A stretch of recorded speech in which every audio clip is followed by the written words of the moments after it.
पुण्यामध्ये आता गणेशोत्सवात विविध विषयांवरचे देखावे पाहायला मिळतात। अशातच पुण्यातील आनंद तरुण मंडळाकडून सध्या चर्चेतील कोयता गँग या विषयीचा देखावा सादर करण्यात आलाय।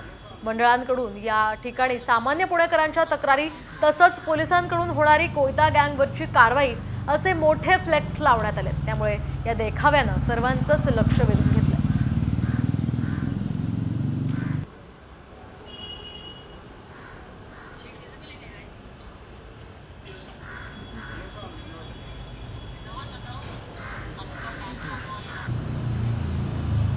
पुणे पोलिसांचं नाव काही गोष्टींमुळे खराब होत होतं, पण सगळे 2-3 पोलिसांमुळे अख्खे पुणे पोलीस किंवा महाराष्ट्र पोलीस खराब नाहीत। जी काही लोकसंख्या महाराष्ट्रात आहे त्याच्या मागे पोलिसांचं जर हे बघितलं तर तो खूप कमी आहे, पण तरीही कमी पोलीस संख्येच्या ह्याच्यात सुद्धा पोलीस आपलं संरक्षण करतात। गणेशोत्सवाची वैभवशाली परंपरा आहे पुण्याला, त्यात प्रत्येक मंडळ आपल्या आपल्या परीने देखावे सादर करत असतात। त्यातला हा एक आमचा छोटासा प्रयत्न पुणे पोलिसांच्या मागे उभं राहण्याचा।